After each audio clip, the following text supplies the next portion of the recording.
Yes, ladies and gentlemen, my name is Jack Farmer, and this is the Evolution of Movies show, and I am not alone. I am joined by the day walker and the night walker of the podcast. It's Andy Rossi and James Shippey. James, Andy, how you fellas doing today? Doing good, man. I love that, man. I'm the day walker, right? Yes. You know, always bet on black. Please Yes. make me Wesley Snipes. Yes, you're circa mid-90s. I'm Frost by default. You are you're Whistler. Yeah, you're Whistler, baby. Okay. All right. Whistler's a cool cat. That's cool, yeah, man. yeah, Whistler's the best. Before we get too far into things, for everyone who's listening for the first time, let me explain how the show works.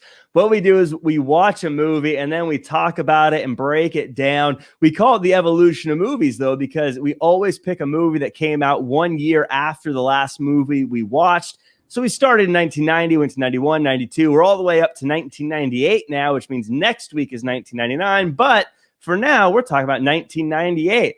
A time when mind-bending movies were all the rage, with movies like Fear and Loathing, What Dreams May Come, and of course, Half-Baked.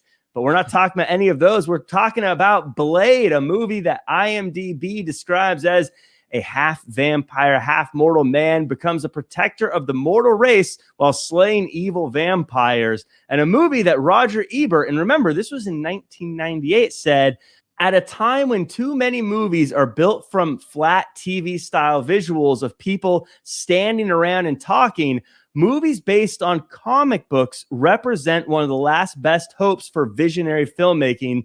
It's ironic that the comics, which borrowed their early visual style from movies, should now be returning the favor. Again, back in 1998, when we think about the world of movies that we have today, before getting into all of it, though, James, this was before The Matrix. It was before the MCU. This is Blade. What were your thoughts going into watching it this time around? Well, it's funny you say. I distinctly remember going to the theater to see this movie. I mean, it was like, and I remember going to the theater in Houston at the time, and this was like a big event film. I would see, like, if I think about, like, this is like, oh no, this is like, this dude's a vampire and he's a superhero. It's Wesley Snipes. He's doing martial arts. It was like a big deal to go to see. So it kind of just really brought me back, going back to watch it. I hadn't seen this one in a while. Blade 2 is actually kind of one of those I would call like an easier watch. So I had seen, Guillermo del Toro directed that one. I've seen that one plenty of times, but it was really great to go back and see the original, like the first film that set it off, and it was much more cinematic than I remember, and like a darker film than like the other Blade films. It was a really good dark entry, and like I said, cinematic Marvel before like the Marvel we know, right? But it pretty much kicked off the next stage of superhero films. And I thought it really was just great. It was just so different than most superhero films. Yeah, and as I allude to many times, there's so many things that to me remind me of the Matrix, whether it's the long black trench coats, many of the fight scenes seem very Matrixy, the music and a lot of other stuff. But Andy, I want to go to you. How was this viewing of Blade compared to the first time you ever saw it? Yeah, I was in love with the song in the beginning of that like bloodbath nightclub, and I think it holds up, man. I kind of want to drop that at my next DJ gig. But yeah, I actually I'm home for a week, so I watched this with my family last night, and I got to hand it to my dad. Said, he goes, "Hey, this movie, I'm not bored throughout the whole thing." And I agree. The beginning of it, you're jumped right into the action and it just keeps going. You really don't get a time in the movie to really like kind of go like, all right, I'm going to go, get a glass of water. I'm going to go to the bathroom real quick. No, you're in it and you're like action packed the whole way in. And I thought it was great. I thought it's aged really well. I had a lot of fun watching it. Now, I picked this one and I remember it as one of the last movies where I rented it, watched it the night it came out, and then the next day I called my friend and said, you should come over and watch this movie before I return it, because I liked it so much. It was just such a fun movie. Nice. Again, it was sort of and as James said, what kind of was the real early precursor to superhero movies that now rule the box office. To me, I always said it's kind of like the Friendster before X-Men became the MySpace and Spider-Man became the Facebook, so to speak. Where it kind of set the tone. On the Facebook. The Facebook. I'm very cool. I'm very I'm very hip with all the most trendy social media networks. But speaking of social media networks, I want to take a quick moment and thank everyone who's listening or watching. Please do us a favor, leave a 5-star review, leave a comment, subscribe, share, all that good stuff. Also, let us know what you thought about the movie in the comments or in a reply or however you see this. Just let us know. That's always fun to do. Now, fellas, you ready to sink your teeth into this one? Nice. Well done. Attaboy.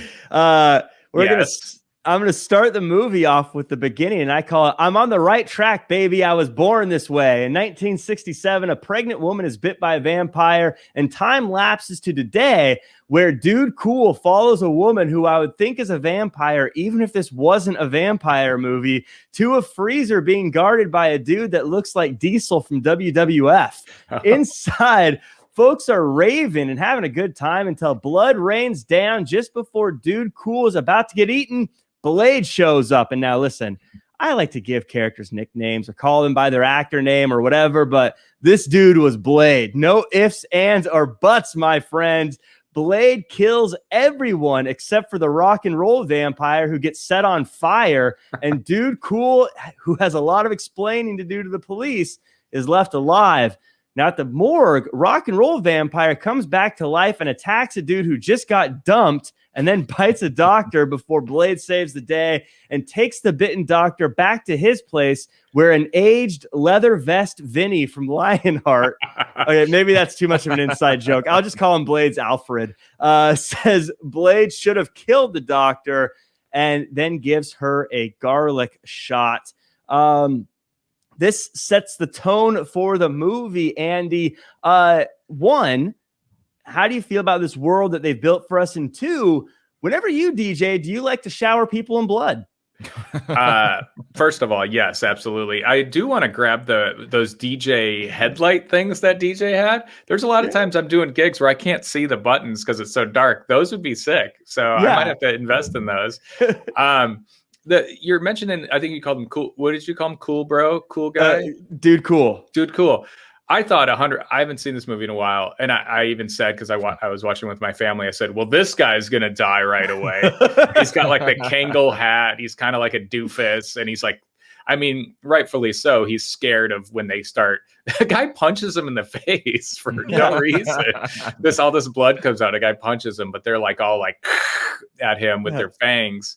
And I thought for sure he was a goner, but he made it to the end. I was kind of wondering what happened to him. Like, he never gets brought back in the movie. I thought maybe we'd see him later on. But Blade enters in an amazing way. There's blood everywhere. Somehow not an ounce of blood on those beautiful boots or that beautiful attire he's got on. And he just goes to town. And, like, you're just kind of like, I'm in for this movie. Like, I think you just like, you're along for the ride right away. You're like, I like this. I like where this is going, you know, and Wesley Snipes just, I honestly don't think at that time you could have cast better than that. I mean, he's perfect in this role. He was big at the time too. The late 90s was Wesley Snipes was crushing it with different movies. Now it's something that did kind of mess me up a little bit this time through is Wesley Snipes goes into a place where at the time the vampires were just dancing and having a good time. Yeah. I kind of thought that too. It's kind of like, they were just vampire dancing. Nothing. Bad. Yeah. Who does he think he is going in there? James, I think Dude Cool, by the way, ends up in jail the rest of his life. Because I don't know how you explain being covered in blood in an underground basement in a way that is believable. But tell us your thoughts as we get this world built fairly quickly. Yeah, I thought it was masterful. And once again, this is our introduction into the new superhero film genre. And the thing about it, which I think makes this film great, and obviously it's vampires, it's rated R, so they don't have to hold back on anything. this opening sequence, this is iconic stuff. I mean, this could arguably be the best part of the film. Mhm. Or the most memorable part of the film is, Yeah. you know, that music. You know, I can't remember the name of that song. I had to Shazam it the other day, but it's very popular, like club music. The blood coming, sprinkling down, or Jello, or whatever that whatever that stuff is. You know, I don't looks think like it was Kool-Aid. Jello. Yeah. No, it wasn't Jello, right? That would have been weird. Jello from the sprinklers. Tasty though. Yeah. It's definitely cherry Kool-Aid or cherry drink. Right. It was red Cherry drink. drink. Yeah. It was red drink. It's my favorite spilling flavor from of the Gatorade, sprinklers. red. Yeah, red. But very iconic stuff. And as you said, Jack, very Matrixy.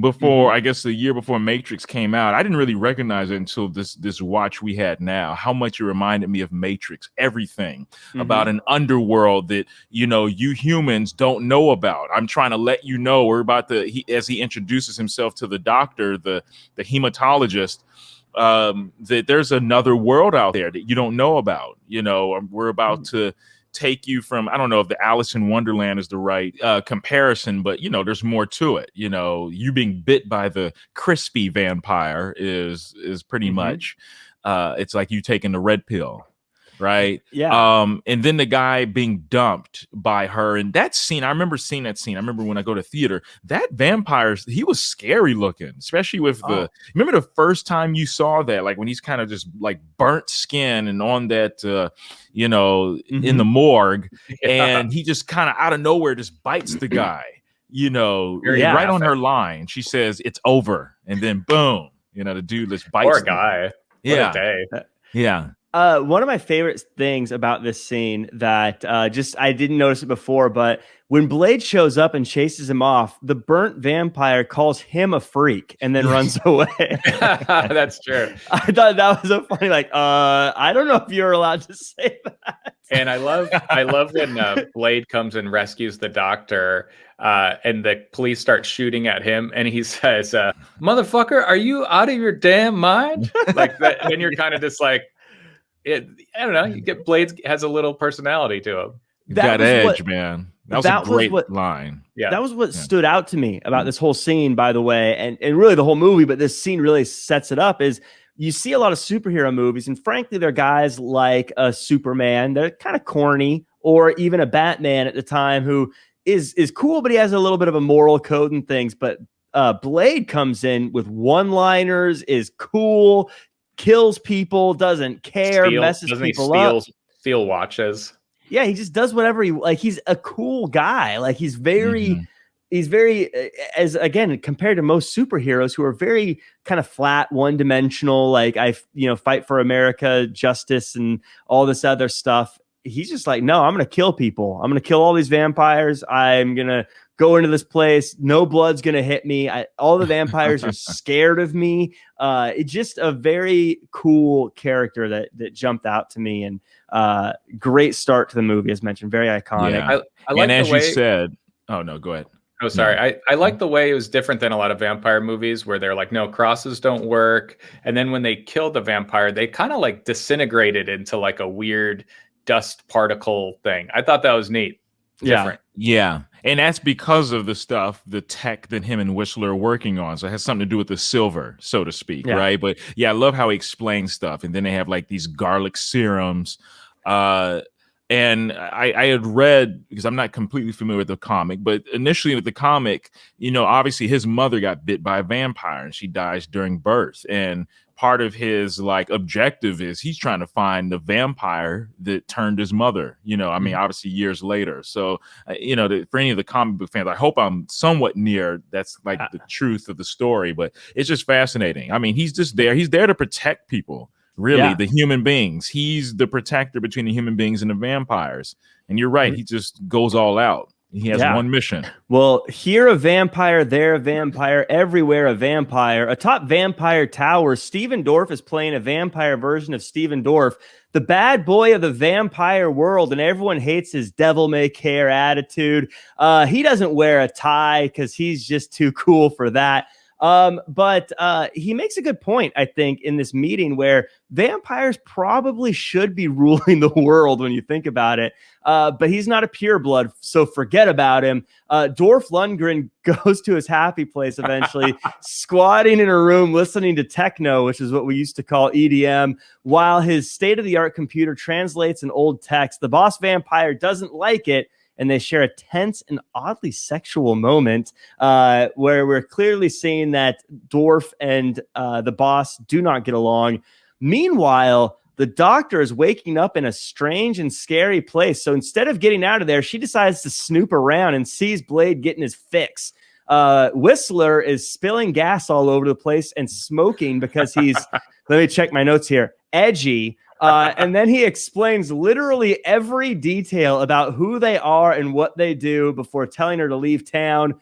Blade drops her off at her place, which is a very gentlemanly thing to do. And a police officer who works for Frost tries to get to the doctor, but Blade was just using her as bait. So mission accomplished. The cop gets away, but now Blade knows Frost is behind everything. And this had me thinking, wait, did he know he was looking for Frost? It seems like he was already on a plan to find somebody, but they didn't really explain why he was looking or where he was going. But in any case, we now know that the doctor is a part of this whole mission or a part of this world. She's been brought into everything, and now we know that Frost is the bad guy and the vampire hunter is doing some hunting. First and foremost, Andy, I want to ask you, is there really like a coffee bean for garlic essence? Oh yeah, I'm sure. I'm sure. It was funny how he just goes to that one place and he's like, that one guy only has that one scene where he goes and buys like garlic and the serum. I'm like, where is this shop? Yeah. And the guy like knew, he's like, oh yeah, you're a vampire who's trying to contain your You're a bit early. Yeah. Yeah. I did love, you said Stephen Dorff playing Stephen Dorff. I thought it was Stephen Dorff playing Christian Slater. But he did kind of have like a James Dean, he had the hair. He was very smoldering. Yeah. Very great hairy chest, I might add. I did notice that. I don't know why, but he was great. So having Stephen Dorff as kind of like the main villain, I thought was kind of fun, because if you look at him versus Snipes, you're like, oh, Snipes would destroy this guy. So it's kind of fun to have him as your main villain. I thought the casting was great for all these guys because they did kind of look like vampires. I mean, obviously lighting and makeup and all this other stuff helps, but when you look at them, they did kind of have that vampire vibe that I think now is what we kind of like when you look at Underworld and all these other movies that came after it. That's kind of how vampires are portrayed, but I don't know if they were really portrayed that way before Blade came out. But they I feel like they fit the part. And you have the boss vampire, I think Dragon Eddie was his name, that just is that classic, like it seems like old money rich guy versus this cool probably drives a convertible Stephen Dorff Deacon Frost version. James, I thought something that was interesting is the doctor tries to get away. They go out of their way to stop her so they can tell their story and then say, now leave. But I don't know why they didn't just let her go. Why did they stop her? Now we see that it's funny when Whistler says, look, go get yourself a gun. If all else fails, right? If you go get you, and he took a while, but we knew what he was going to tell her to do. Right. And if all stuff goes to hell, shoot yourself, because the other option is worse. And then there's doing like a tracking shot on Blade, because it's either she kills herself or he's going to kill you. Right. Yes. And he just looks terrifying, like terrifying with his outfit and just standing there emotionless looking at her. Yeah, he's got that I don't know what that is, like an old school Mustang or whatever, like muscle car. Like a Charger, right? Like the old school Charger, American muscle car next to him. They're kind of in like next to these tracks. That whole like the mise en scene or whatever you call it. He looks like a real badass. It like almost reminded me of seeing The Rock in Fast Five. First time he's got like a big monster truck behind him as he's coming off of the airplane. Like it's a great shot to show how like hardcore he is. I love Whistler too. Like when you're first introduced to him, he's got like a limp, and he's got like obviously he made it himself kind of contraption on his leg, and like the vest and the hair. And I was actually thinking, I'm like, this is just Chris Christopherson, just normal life, and they just so Right. happen to be making a movie. But But he I was didn't know kinda- they were filming. He was Yeah. just that was Yeah, his he's just garage. being Chris Christopherson. I'm so glad you mentioned the gasoline with the cigarette too, because he was very messy putting the gas in, and then just lights up a cigarette, and then like he finished his monologue and then lit up another cigarette. I'm like, this guy's Is amazing. it just me, or did the gas look like straight water? I mean, it just came out. It was like crystal clear. Right. It looked good. Like if you were thirsty, like Right. you got to do what you got to do. I think Chris Christopherson was about to drink it too. He didn't even care. Yeah. By the way, I pull back the curtain a little bit with our filming schedule, but I believe it's his birthday today. Oh wow! So Happy Happy birthday. Yeah, I love that we're getting all these characters, and they're all what I like about all the characters so far, whether it be the boss vampire or Frost or Blade or even the Doctor or Whistler, they're all very hard characters. Like they're all very, this is who I am, and nothing's going to change my point of view or how I do things. And then we have the police officer who's not that at all. He just gets his ass kicked for 15 minutes. Right. Didn't you like he was constantly like looking like a piece of meat, like just a bag of meat. I don't even know if that's the right term. His face was always jacked up. Yeah. Like he always looked like, I mean, obviously it was because Blade was beating the crap out of him. I loved the whole all that. movie, but it was just, you felt it. His face was always fucked up. Yeah. It reminded me of like a Three Stooges routine. He was just like, bang, bang. He's just like hitting his head on the wall, on the cabinet. It's like poking him in the eyes. And I love at one point when Blade's just tossing him around her apartment. At one point, she's like, "Is that necessary? It's like unnecessarily." He's just like throwing him into tables and breaking glass. It's like he could have just literally just like punched him once and put him out. Right, He like had to torture him because that's her stuff he's breaking. Also, yeah, it's like that's her apartment. Like if that was in my house, I'm like, dude, like take it outside or something. Yeah, put him in a sleeper hold. By the way, I did like how Whistler says to her, like, yeah, an army of the undead is coming for you, but hey, here's some garlic spray. Yeah. Goes good on pasta. Garlic spray. Which was a great play when the cop was like, I'm not a vampire. Yeah. Like, what is this? Because you forget that those things don't work on normal people, but I wrote this line down. I don't know when Blade says this. Sometime in the time where the cop comes in, but he says it's open season on all suckheads.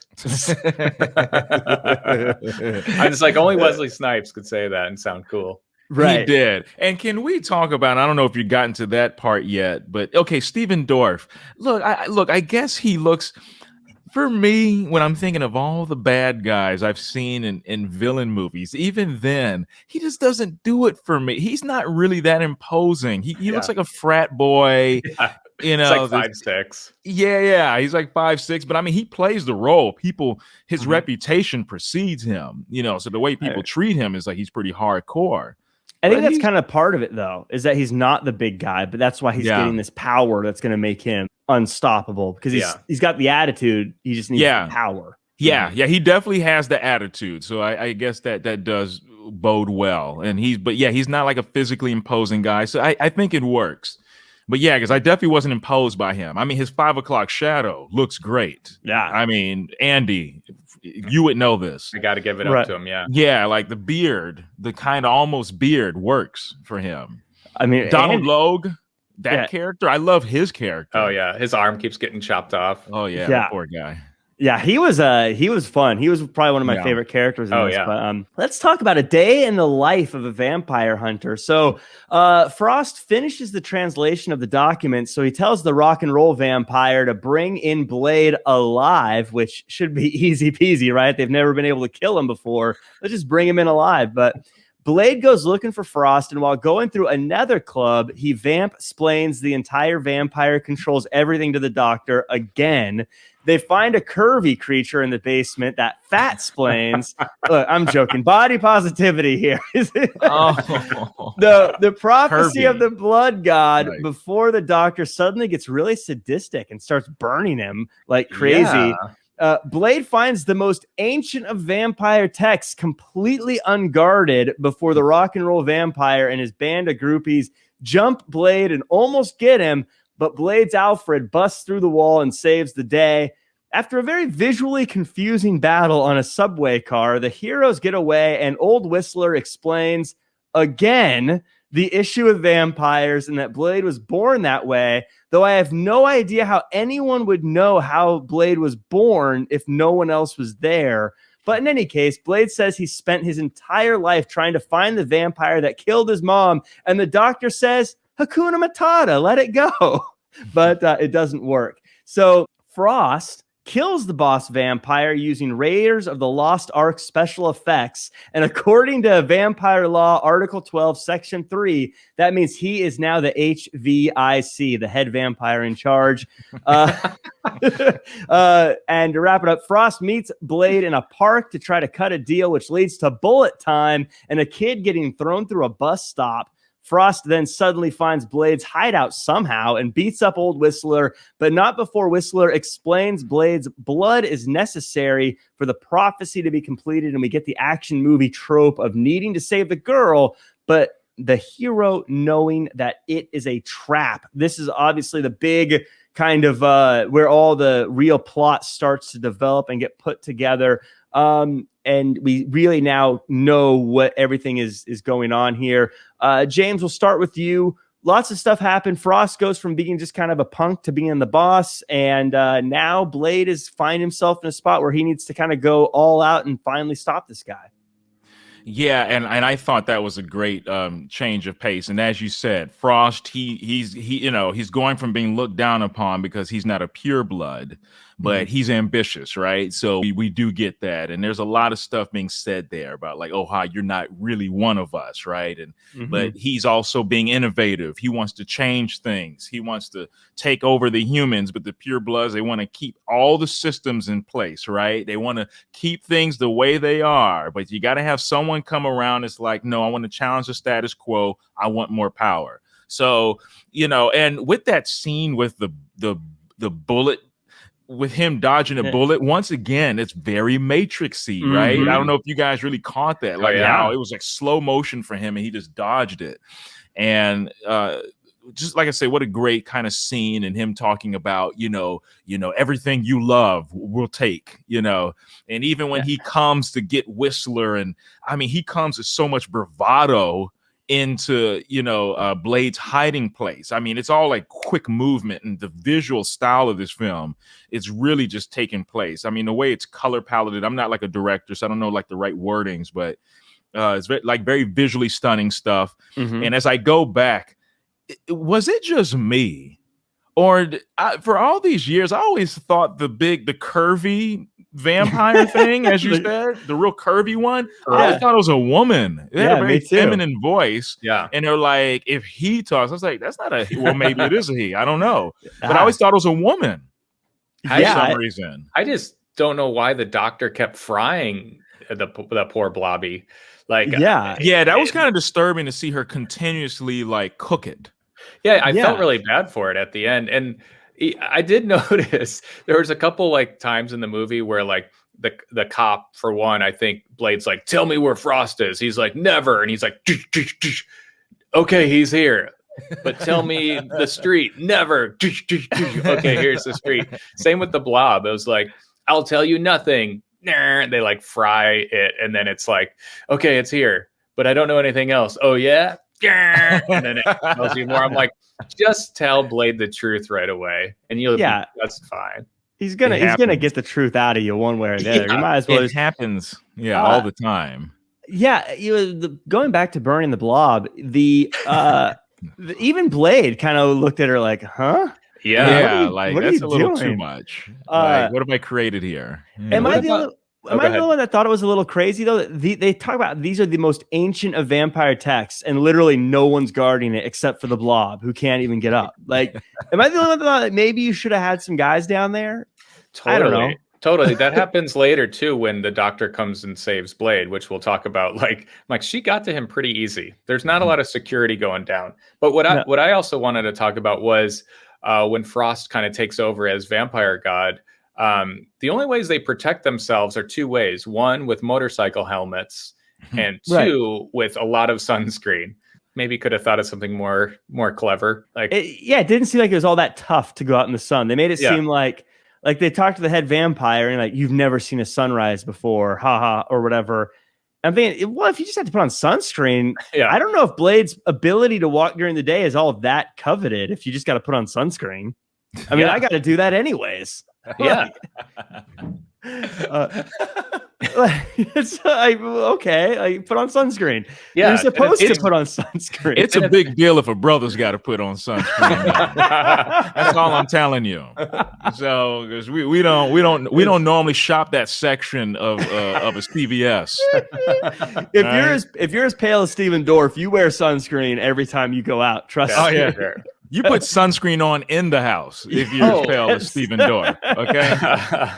And speaking of Steven Dorf, what about when Frost finally ends the life of that poor cop? I think he ends his life. He bites him very grotesquely and then like licks that blonde girl, and it's like this like sexual blood moment. It's funny. I always think like, what if you like when you become a vampire, do you just become gross? Because I wouldn't eat my food that way. Like, could you imagine, Andy, like you take a bite of pizza and then just lick someone's face? And the way you eat it, you're just like, like shaking it everywhere when you eat.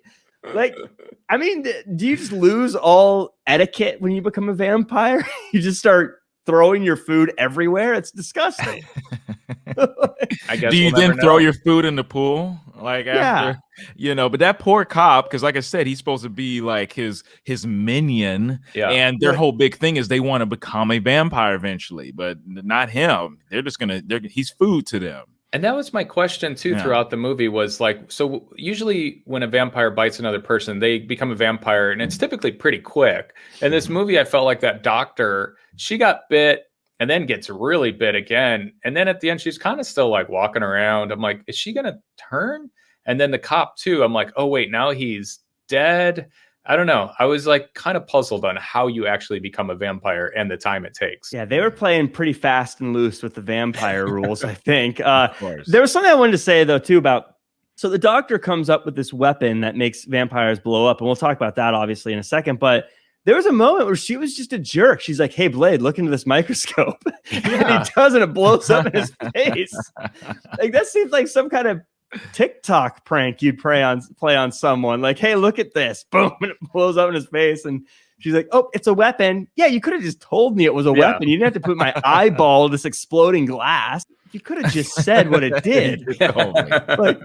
Like, could you imagine if M from James Bond would do that kind of stuff? Like, hey, pull the pin on this grenade. Boom. Just making sure. You could use that to blow off other people's arms. Now I have no arm. Yeah, like what? Oops.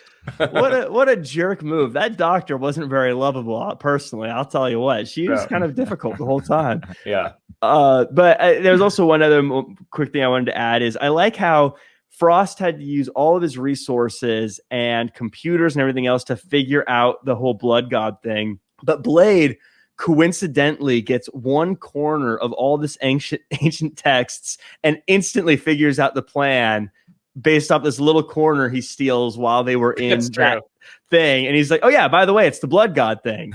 That was the one piece you happened to get with all the secrets that Steven Dorf just spent how long figuring out. Kind of lucky there. And Whistler helps him out with that, right? Doesn't he? Whistler has a lot of knowledge, and I think he really cares about Blade a lot. And there's a part where I think the doctor asks, like, what's your relationship with Whistler? And Blade says, he makes weapons, I use them. I'm like, that's kind of sad. Whistler really likes you. I know. She goes and asks Whistler the same thing. He's like, I'm kind of a father figure. We've been together for a long time. He's like a son to me. Yeah. And Blade's like, I don't know. What's his name again? What's his name? Yeah. We'll get to it. When we get to it, we'll talk about it. But when we get to Whistler. We kind of got to that point. Whistler died, given the kind of telling him that he needs to go to that he's the key to everything, which, by the way, a couple things. One, they never explain how Frost found that place. He just shows up there. He's at the park and suddenly he knows where they are. And two, if they needed someone who was born a vampire, like Frost multiple times says, I know everything about you. Why didn't they just try to do it again? Like find a pregnant woman and bite her and see if we can get a blade. Yeah. Like, That why makes are more you sense. like, it seems very easy to do this. But I did think, now that I started talking about it with Whistler, when he does meet his demise, although I think he's in the sequel, when Blade finds him, he doesn't really help him. He's like literally on death's door. You would think like CPR, you're in a lab. Maybe there's something you can inject him with. You're Blade. And he's just kind of just watches him die and just is like, he's okay. He's covered and matted in blood, and I think Blade uses one cotton swab over and over again. That's it. You're absolutely right. In one little area. In one little area. It is brutal. But I mean, look, when you look at Whistler, he looks like a gristle piece of meat at that point. Yeah, exactly. There's nothing Blade can do for him. He's like, look, I'm a superhero, but I ain't that kind of super. Like, there's limits to my superhero-ness. At least act concerned. I know. Yeah. I think he does, and that's the thing. Blade doesn't have much of like emotion, so to speak, but you can tell that he is sad. He's feeling badly that he's losing his father figure. It's just the way he shows it, you know. Yeah. Well, let's talk about how he uses that emotion going forward. To the last part of the movie, a Blade milkshake with a straw for everyone. Like a bat out of hell, Blade rides in, just killing vampires floor by floor, and starts using that new weapon that seems a lot more violent and mean than just dusting versions that he's been using. But everything is going well until he gets to the White Room, where he finds out his mom is a vampire slave to Frost, of all people. They finally knock out Blade, tying him up and explaining their evil plan yet again. The doctor gets shoved into a pit filled with zombie vampires, and her poor ex-boyfriend is down there. And he may not have been a eHarmony fit for her, but he doesn't deserve that in his life. Jeez. In any case, Blade's mom is trying to seduce him while draining his blood. Yeah. She leaves for just long enough for the doctor to show up and Blade to get sloppy seconds when he double dips by sucking the doctor's blood, which apparently is a vampire's way of doing it, because he looks like he climaxes and then has to fight to the death with his mom. And I think I speak for everyone when I say been there. Blade starts killing everything in sight again until Frost has a sword of his own and they start dueling. The power of the blood god makes him invincible until Blade uses the one thing magic can't stop, and that's science. He pumps Frost full of that vampire exploder and he saves the day. James, I want to ask you first, how much confidence in yourself do you need to have to see Blade kill everyone you know and think, I got this, I'm going to take him one-on-one? You have to obviously have a lot of confidence. If you're speaking of Stephen Dorf's character, look, he's channeling the blood god at this point, and there's that iconic. You talk about another iconic scene is when Blade slice and dices him, and like his torso is disconnected from his bottom half and his arm, and then you see the blood, and then all of a sudden he just comes right back together, and I'm like, what a great scene. Because even for Blade, he was like, like, wow, like, how am I going to be able to do this? And then just kind of the great scene with the little contraption that's stuck in the, I believe in the brick wall. Yeah. And then he finds a way. It's all slow motion. He catches it behind him, and such style. Yeah, it's so stylish. These are like very iconic scenes. I thought it was great. And then the stuff with the mom, let's not even go there. Paging Dr. Freud. Yeah. Opposite Dr. Freud, because normally it's the boy and the mom, but this time it's the mom and the boy. Yeah. Very interesting, weird, bizarre stuff there. I just thought it was just a great way to end the film, and the great fight scene. Stephen Dorff held his own, not very long, as I predicted when I first saw them. I was even as the most powerful vampire. I was like, this frat dude, he's got to go for a beer run. He doesn't want none of Wesley, Mr. Snipes. Yeah, Yeah. I was a little bummed. Rock and Roll Vampire just got killed like with a flick of his wrist. Basically, he didn't even really get a good end. But we did get the best like deal with it sunglasses moment after that, where they're flying through there and he grabs them and puts them on. So great. Before killing everybody. Iconic, man. I do like when Rock and Roll Vampire says, he says something like, I'm a naughty, naughty vampire god. Something like that. He reminded me a lot of Dusty from Twister. I felt like they would have been buddies. Oh, nice. I feel like, let's be real, if we were vampires, that's the kind of vampire we'd be, just partying and rock and rolling all the time. Come on. And he's got so many lives. I mean, he's got his face scraping against that train. He was burned, chopped off his arm 3 times. Like he kept a positive attitude that whole time, though. He sure did. He could have been the Tony Robbins of the vampire world. Like, I've had my arms chopped off, I've been burned alive, but I still got a smile. But the mom stuff was odd. I still don't really understand that. Like, so was that his mom, or was that was his mom? Yeah, her. I'm so confused. So she's away aged well. Oh yeah, she's aged well. She's from Love and Basketball. Yeah, but yeah, Sanaa Lathan, man. That whole stuff I thought was confusing. Your mom doesn't talk with her lips that close to yours, Andy? Well, she does. Oh wow, no, it's a different show, ladies and gentlemen. Different show. It was all very confusing, and I mentioned it earlier, but the doctor, she saves Snipes. It happens really fast. I actually had to rewind it because I'm like, how'd she get past all the security? Shouldn't they be like, they're doing this some kind of ancient tradition with him in this block and they're bleeding, and Wesley Snipes has so much blood. Yeah. For just a human, like this blood is just everywhere. But she just gets in and she just like opens the thing and saves him. Like, I'm like, no one's guarding that. I love this movie, but there's 2 things that stood out to me, and they seem contradicting. And I feel like there's a lot of like just jumping and assuming we could follow as viewers. Like again, with Frost just finding the hideout, or with the doctor just like, she was in the basement at one point and then suddenly is just at where Blade is to save him. Yeah. There's a lot of just jumping around like that. But at the same time, it did feel like they could have tightened the movie up a bit. It was 2 hours. It felt like they could have compacted it a little bit. Like there's maybe some stuff we didn't necessarily need. I don't know what specifically, but I felt like we could have tightened it up a little bit overall. James, what were your kind of overall thoughts on the movie? Like I said, I remember Blade 2 more because I've seen that one more times. I really like that movie. Like once again, it's Guillermo del Toro. He had Ron Perlman in it, and the bad guy in that is really compelling. Like he's he's a real badass. Like he's actually stronger than Blade and has so much rage in him. Because of his origin and his whole family stuff.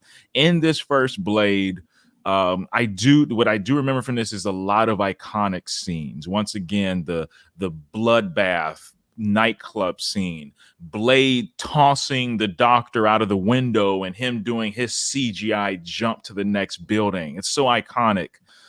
I think the movie holds up well, and it's just like a great precursor to the kind of superhero films that viewers have started becoming used to. We can speak of the Dark Knights of the world. Like I said, these rated R or like PG-13, but like really pushing the limit on it. I thought it was great, and it's Wesley Snipes. He's such a star in this movie, so it just really fits. He's such like a star, and I'm assuming this is kind of like at the height of his career, because at this point he had done a whole bunch of movies. New Jack City, Passenger 57, and at that point, I think Passenger 57, movies like that. This is when he's doing his martial arts, and he's a real martial artist. As I was turning my wife, letting her know, like, hey, he's not like just some guy that just learned, some of these moves. Although I know they have to work on choreography, but he actually practices martial arts, so he looks very natural. I thought that was he did one a of lot my of scenes. I think that was one of my favorite parts of the movie was the martial arts. It seemed like an old school like